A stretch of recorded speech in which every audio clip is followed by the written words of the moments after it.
بسم اللہ الرحمن الرحیم۔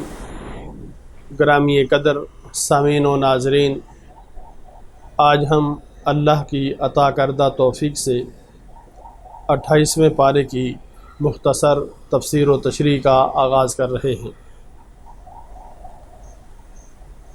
28ویں پارے کے آغاز میں سورہ مجادلہ کے حوالے سے لب کشائی کی سعادت پا رہے ہیں۔ اس سورہ مبارکہ کا پس منظر یہ ہے کہ ایک صحابیہ خولہ بنت ثعلبہ کے ساتھ ان کے شوہر اوس بن صامت نے زہار کر لیا تھا۔ زہار کے ذریعے زمانہ جاہلیت میں بیوی شوہر پر حرام ہو جاتی تھی۔ خولہ بنت ثعلبہ رسول اللہ صلی اللہ علیہ وسلم کی خدمت میں حاضر ہوئیں اور کہا، پہلے میں جوان تھی، حسین تھی، خوبصورت تھی، اب میری عمر ڈھل چکی ہے اور میرے چھوٹے چھوٹے بچے ہیں، انہیں شوہر کے پاس چھوڑتی ہوں تو ہلاک ہو جائیں گے، اور اپنے پاس رکھتی ہوں تو میرے پاس کفالت کے لیے مال نہیں ہے۔ رسول اللہ صلی اللہ علیہ وسلم اس کی بات سن کر خاموش رہے، کیونکہ ابھی زہار کا حکم نہیں آیا تھا۔ خولہ رسول اللہ صلی اللہ علیہ وسلم سے بحث و تکرار کرنے لگیں کہ میرے مسئلے کا حل کیا ہے، اور اللہ سے فریاد کرنے لگیں۔ اللہ تعالیٰ نے اس سورت کی ابتدائی آیات میں بیان فرمایا، اے رسول صلی اللہ علیہ وسلم، اللہ نے اس عورت کی بات سن لی جو آپ سے اپنے خاوند کے بارے میں بحث کر رہی ہے اور اللہ سے شکایت کر رہی تھی، اور اللہ تم دونوں کی باتیں سن رہا تھا۔ بے شک اللہ بہت سننے والا، خوب دیکھنے والا ہے۔ چنانچہ خولہ اللہ تعالیٰ کے اس حکم کے نزول کا سبب بنی۔ سامعین محترم، ایک بار حضرت عمر فاروق رضی اللہ تعالی عنہ سواری پر آ رہے تھے کہ خولہ نے انہیں روک لیا اور باتیں کرنے لگیں۔ کسی نے کہا، امیر المؤمنین، اس بڑھیا کی خاطر آپ اتنی دیر سے رکے ہوئے ہیں؟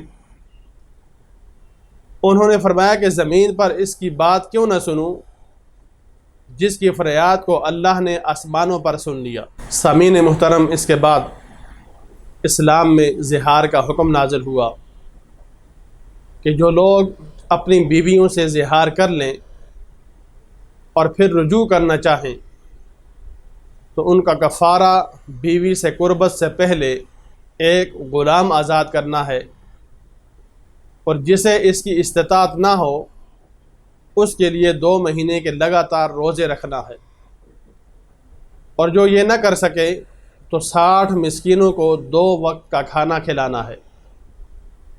سامعین محترم، زہار یہ ہے کہ کوئی شخص اپنی بیوی سے کہے، تو مجھ پر میری ماں کی پشت کی مثل ہے، یا بیوی کے کسی عضو کو اپنی ماں کے عضو سے تشبیہ دے، تو اس سے زہار ہو جاتا ہے۔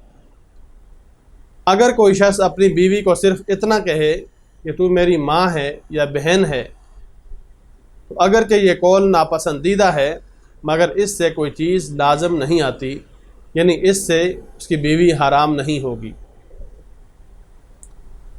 سامعین و ناظرین، آیت نمبر 9 سے معصیت پر مبنی سرگوشیوں سے منع کیا گیا ہے، اور آیت نمبر 10 میں آداب مجلس بیان کیے گئے، اور آخری آیت میں فرمایا کہ مومن صادق اللہ اور اس کے رسول صلی اللہ علیہ وسلم کے دشمنوں سے دوستی نہیں کر سکتا، خواہ وہ اس کے ماں باپ یا اولاد یا بہن بھائی یا خاندان کے لوگ ہی کیوں نہ ہوں۔ سامعین محترم، اب یہاں سے سورہ حشر کی مختصر تفسیر و تشریح کر رہے ہیں۔ اس سورہ مبارکہ کی آیت نمبر 9 میں ایک واقعے کے پس منظر میں بیان ہوا کہ اہل ایمان خود حاجت مند ہونے کے باوجود ایثار و قربانی کا پیکر بن کر دوسروں کی حاجات پوری کرنے کو ترجیح دیتے ہیں۔ آیت نمبر 10 میں السابقون الاولون مہاجرین و انصار صحابہ کرام کا مدح کے انداز میں ذکر فرمانے کے بعد فرمایا کہ بعد میں آنے والے اپنے سابق اہل ایمان بھائیوں کے لیے دعائے مغفرت کرتے ہیں، اور یہ آیت ایصال ثواب کی اصل ہے۔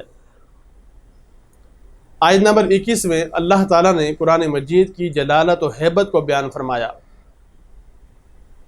کہ اگر ہم اس قرآن کو پہاڑ پر نازل کرتے اور اسے عقل و شعور کی نعمت عطا کرتے تو اے انسان تو دیکھتا کہ وہ پہاڑ قرآن کی ہیبت سے جھکا ہوا ہوتا اور اللہ کے خوف سے پاش پاش ہو جاتا۔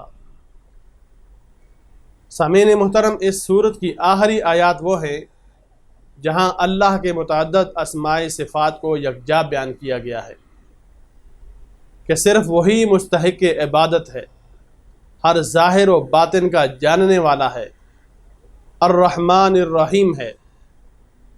اور پھر مزید صفات بیان ہوئیں، الملک یعنی بادشاہ ہے، القدوس نہایت پاک ہے، السلام ہر نقص اور کمزوری سے محفوظ ہے، المؤمن امان عطا کرنے والا ہے، المہیمن نگہبان ہے، العزیز نہایت غالب ہے، الجبار نہایت عظمت والا ہے، المتکبر کبریائی والا ہے، سبحان نہایت بے عیب ہے، الخالق الباری ایجاد فرمانے والا ہے، المصور صورت بنانے والا ہے، الحکیم بڑی حکمت والا ہے، اور فرمائے کہ تمام اچھے نام اسی کے لیے ہیں۔ محترم سامعین و ناظرین، اب سورہ ممتحنہ ہے۔ اس سورہ مبارکہ میں اہل ایمان کو دشمنان خدا اور دشمنان اسلام کی دوستی سے منع کیا گیا ہے۔ البتہ یہ فرمایا کہ جنہوں نے تم سے دین کے معاملے میں قتال نہیں کیا اور تمہیں جلا وطن نہیں کیا تو ان سے نیکی کرنے اور انصاف کرنے سے اللہ نہیں روکتا، لیکن جنہوں نے دین کے معاملے میں مسلمانوں سے قتال کیا ہے اور انہیں جلا وطن کیا ہے یا اس سلسلے میں مسلمانوں کے دشمنوں کی مدد کی ہے تو اللہ ان کی دوستی سے منع فرماتا ہے اور فرماتا ہے کہ ان سے دوستی کرنے والے ظالم ہیں۔ آیت نمبر 11 میں اللہ تعالیٰ نے نبی کریم صلی اللہ علیہ وسلم کو فرمایا کہ اگر مؤمنات صحابیات آپ سے ایک طے شدہ دستور اور منشور پر بیعت کرنا چاہیں تو ان کی بیعت قبول کیجیے اور ان کے لیے اللہ سے استغفار کیجیے۔ وہ منشور اور دستور کیا ہے؟ وہ منشور یہ ہے کہ وہ اللہ کے ساتھ کسی کو شریک نہیں ٹھہرائیں گی، چوری نہیں کریں گی، زنا نہیں کریں گی، افلاس کے خوف سے اپنی اولاد کو قتل نہیں کریں گی، بے اصل بہتان ترازی نہیں کریں گی اور کسی بھی نیک کام میں آپ کی نافرمانی نہیں کریں گی۔ حدیث پاک میں ہے کہ بعض اوقات رسول اللہ صلی اللہ علیہ وسلم صحابہ کرام سے فرماتے کہ اگر تم بھی بیعت مؤمنات کرنا چاہو تو آؤ کرو۔ سامعین محترم، اب یہاں سے سورہ صف کی مختصر تفسیر و تشریح ہو رہی ہے۔ اس سورہ مبارکہ کے شروع میں قول و فعل کے تضاد سے منع کیا گیا ہے، اور یہ کہ اللہ تعالیٰ ایسے لوگوں سے ناراض ہوتا ہے جن کے قول و فعل میں تضاد ہے۔ مزید فرمایا اللہ تعالیٰ ان مجاہدین کو پسند فرماتا ہے جو اس کی راہ میں صف بستہ قتال کرتے ہیں، جیسے وہ سیسہ پلائی ہوئی دیوار ہوں۔ آیت نمبر 8 سے فرمایا کہ دشمنان دین چاہتے ہیں کہ اللہ کے نور کو اپنے منہوں سے پھونکے مار کر بجھا دیں، اور اللہ اپنے نور کو پورا کرنے والا ہے، خواہ کافروں کو کتنا ہی ناگوار ہو۔ آیت نمبر 9 میں بتایا کہ اللہ نے اپنے رسول صلی اللہ علیہ وسلم کو ہدایت اور دین حق کے ساتھ اس لیے بھیجا ہے کہ اسے تمام باطل ادیان پر غالب کرے، خواہ مشرکوں کو یہ کتنا ہی ناگوار ہو۔ آیت نمبر 10 سے مسلمانوں کو اللہ کے ساتھ ایک تجارت کی ترغیب دی گئی اور اس پر اجر عظیم کی بشارت دی گئی، اور وہ تجارت یہ ہے کہ اپنے مالوں اور جانوں کے ساتھ اللہ کی راہ میں جہاد کرو۔ محترم سامعین و ناظرین، اب یہاں سے سورہ جمعہ کی تفسیر و تشریح کا آغاز کر رہے ہیں۔ اس سورہ مبارکہ کے شروع میں بعثت رسول صلی اللہ علیہ وسلم کے مقاصد کو بیان کیا گیا، یعنی تلاوت آیات الہی، تزکیہ باطن اور کتاب و حکمت کی تعلیم۔ اس کے بعد یہود کا ذکر ہوا اور انہیں دعوت دی گئی، اگر تمہارا دعویٰ سچا ہے کہ تمام لوگوں کو چھوڑ کر تم ہی اللہ کے دوست ہو، تو اگر تم اس دعوے میں سچے ہو تو موت کی تمنا کرو، کیونکہ محب اپنے محبوب سے جلد از جلد ملنا چاہتا ہے۔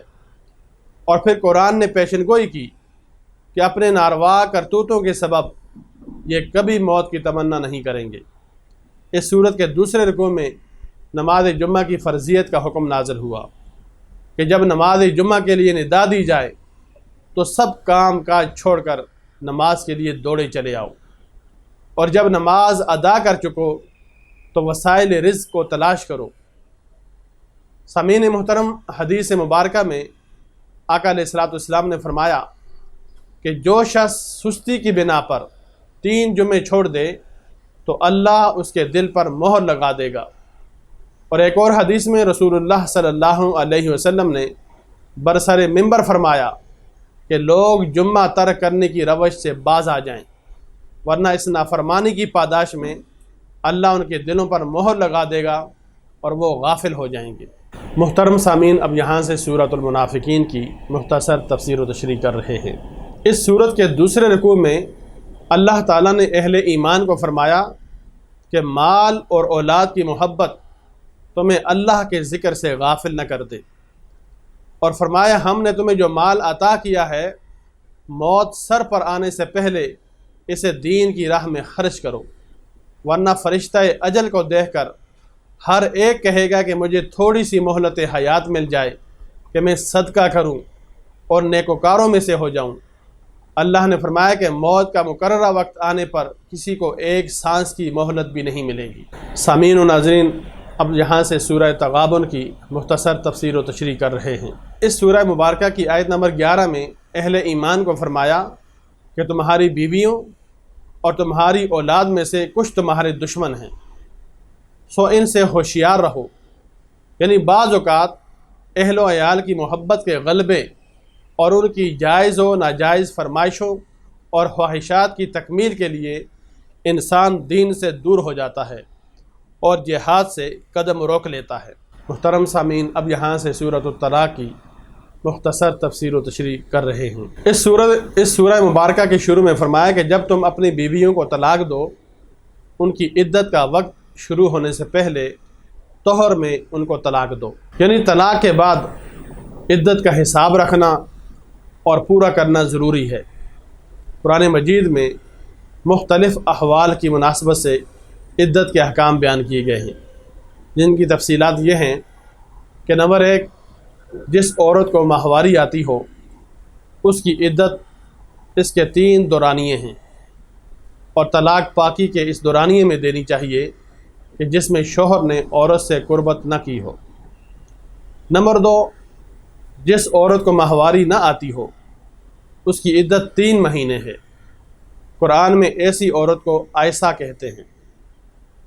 نمبر 3، حاملہ عورت کو طلاق دے دی جائے تو بچہ پیدا ہوتے ہی اس کی عدت ختم ہو جاتی ہے، خواہ مدت کم ہو یا زیادہ۔ نمبر 4، وہ عورت جس سے نکاح ہوا ہو لیکن رخصتی عمل میں نہ آئی ہو اور خلوت بھی نہ ہوئی ہو تو اس پر کوئی عدت نہیں ہے۔ طلاق دیتے ہی وہ نکاح سے خارج ہو جائے گی اور اپنی آزادانہ مرضی سے کسی کے ساتھ نکاح کرنے کے لیے وہ آزاد ہوگی۔ نمبر 5، جس عورت کا شوہر وفات پا گیا ہو اس کی عدت 4 ماہ اور 10 دن ہے۔ عدت وفات ہر صورت میں لازم ہوگی، خواہ رخصتی عمل میں آئی ہو یا نہ آئی ہو۔ حاملہ عورت کا شوہر وفات پا گیا ہو تو اس کے حق میں حاملہ والی عدت بھی مؤثر ہے، خواہ اس کا دورانیہ عدت وفات سے کم ہو یا زیادہ۔ قرآن کریم نے یہ بھی فرمایا کہ طلاق رجعی کی صورت میں عدت کی تکمیل سے پہلے بلائی کے ساتھ نیک ارادے سے رجوع کر لو، یا دستور کے مطابق جدا کر دو، اور رجوع کی صورت میں 2 گواہ مقرر کر لو سامعین محترم، یہ حکم ایجابی نہیں ہے، استحبابی ہے۔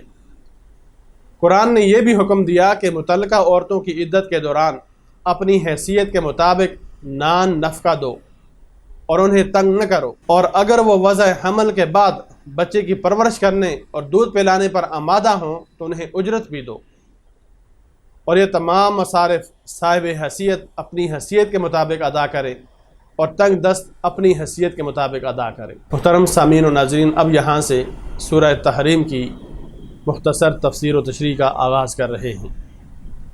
اس سورہ مبارکہ کے شروع میں بیان ہوا کہ رسول اللہ صلی اللہ علیہ وسلم نے بعض وجوہ سے شہد نہ کھانے کی قسم فرما لی تھی۔ اللہ تعالیٰ نے فرمایا کہ آپ کفارہ ادا کر کے قسم توڑ دیں۔ ازواج رسول کو تنبیہ کرتے ہوئے فرمایا کہ اگر نبی نے تمہیں طلاق دے دی تو عنقریب ان کا رب ان کو تمہارے بدلے میں تم سے بہتر بیویاں دے دے گا، جو فرما بردار، ایماندار، اطاعت گزار، توبہ کرنے والیاں، عبادت گزار، روزے دار اور شوہر دیدہ اور کنواریاں ہوں گی۔ ظاہر ہے کہ اس کی نوبت نہیں آئی، تو اس کے معنی یہ ہیں کہ ازواج مطہرات طیبات امہات المؤمنین رضی اللہ عنہن نے اللہ کے رسول صلی اللہ علیہ وسلم کو دل و جان سے راضی رکھا۔ آیت نمبر 6 میں مسلمانوں کو حکم ہوا کہ اپنے آپ کو اور اپنے گھر والوں کو اس آگ سے بچاؤ جس کا ایندھن آدمی اور پتھر ہیں۔ آیت نمبر 8 میں خالص توبہ کا حکم ہوا اور اس پر گناہوں کی معافی اور جنت کی بشارت دی گئی۔ آیت نمبر 9 میں محارب کفار سے جہاد کا حکم فرمایا۔ محترم سامعین و ناظرین، اللہ کی عطا کردہ توفیق سے 28ویں پارے کی مختصر تفسیر و تشریح مکمل ہو چکی ہے۔ دعا ہے کہ اللہ تبارک و تعالی مجھے اور آپ کو ان تعلیمات پر عمل پیرا ہونے کی توفیق نصیب فرمائے، آمین۔